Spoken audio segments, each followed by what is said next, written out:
Good morning, everyone. My name is Barbara CYREK, and I would like to present my paper entitled The Norm of Positivity on Social Networking Sites on the Background of the Culture of Narcissism. The following paper presents how selected features of social networking sites may be used to control the audience and enhance narcissistic behavior. At first, I would like to highlight that a narcissist cannot function without an audience. Narcissistic disorders are associated with a sense of lack of self-worth, which is to be compensated by admiration. Maintaining a large-scale self-image among narcissistic individuals is based on two mechanisms: admiration and rivalry. Admiration is associated with striving for uniqueness, and the rivalry is associated with the devaluation of others. Narcissists require constant maintenance of their positive image and supremacy because paradoxically their self-image is fragile and requires constant nurturing. The mechanism of antagonistic self-defense, on the other hand, manifests itself in negating the achievements of others. The need for admiration and adoration from others is expressed in the behavior of narcissists who actively seek recognition, often resorting to manipulation. The media can be an excellent manipulation tool used to shape image of users. A characteristic feature of narcissistic people is that they are not interested in their real self because they value their own image instead. It is easier to construct and maintain such an image online than in direct relations. Cyberspace becomes a place of exposure to a wide audience, giving the narcissistic individual the opportunity to gain feedback on a previously unknown scale. In addition, social networking sites allow users to control even a very extensive presentations of themselves in front of a personally selected audience. The primary functions here are privacy settings as well as dividing friends into groups. The users decide who can see their specific activity. This allows to build different images for different target groups from just one account. On social networking sites, the implementation of narcissistic mechanisms is also facilitated by the notification function. Notifications can be displayed in real time on the screen of a mobile device.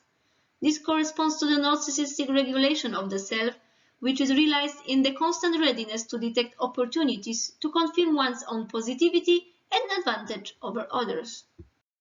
On social networking sites, feedback from other users can be obtained in the quantitative form, like virtual reactions, and qualitative form, like comments.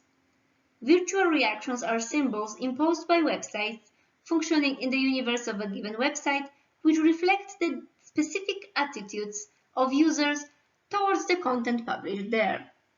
Typically, a user can select one reaction to rate a single content. Sometimes pool of possible responses does not include negative ones. Examples include MySpace, Facebook, or Instagram.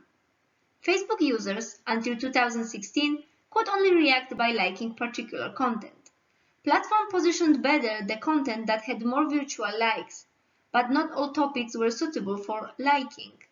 This connection of importance and approval overshadowed important but socially unacceptable events.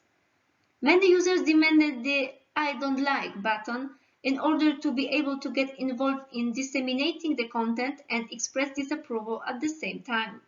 In response, virtual responses in the form of emoticons were introduced. However, the responses made available by Facebook do not allow to clearly communicate a critical attitude towards a given content. Online guides to interpret the angry reaction explain that this reaction means that we are angry with the user to whose message we react, not that we are angry at him or her. Even so, Instagram, owned by Facebook, did not introduce the angry reaction to the pool of possible responses to Instagram stories. That could reflect the more positive slant of Instagram. The use of such signs of reaction means that the feedback expressed by virtual reactions can only be positive. A quick response to a published message may be good or none, which leads us to the nisi bene principle. The principle of nisi bene states that one should speak well or not at all. It is customary used in relation to the dead. This principle fits perfectly into the reality of narcissistic confirmation of one's greatness. There is no room for criticism in this perception of social interactions, and dissatisfied people are doomed to silence. Not all social networking sites choose the exclusively affirmative nature of virtual reactions. YouTube allows users to evaluate content clearly positively or negatively, thumb up or thumb down, respectively. However, the presence of criticism in virtual reactions does not mean that the nisi bene principle does not apply. If content gets a significant amount of negative reactions, creators will respond. Sometimes creators use questionnaires to find out what exactly did the audience dislike.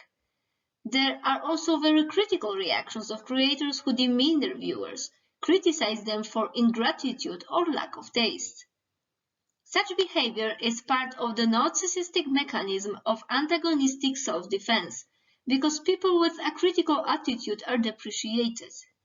Due to narcissistic self-defense, critics are called haters, and their opinion, which can be expressed qualitatively in comments, is not taken into account. A part of audience defends their idol, advocating the nisi bene principle. Other part defends their right to criticize, given them by the website. The sources of the escalation of narcissism in Western culture are believed to be the dissemination of the media, which for these reasons are sometimes called narcissistic. Social networking sites, with their norm of positivity, have a specific narcissistic potential. They can act as a catalyst for the development of narcissistic attitudes of individuals and, consequently, entire societies. Users continue to negotiate each other's understanding of how to interpret the virtual responses, and not all agree to the affirmative nature of the sites. In this regard, the netiquette is still shaping up. The narcissistic potential of social networking sites is often perceived as the source of narcissism-related problems in contemporary culture. However, when the culture of narcissism was diagnosed, there was no Facebook, no Instagram, or YouTube. Thank you very much for your attention.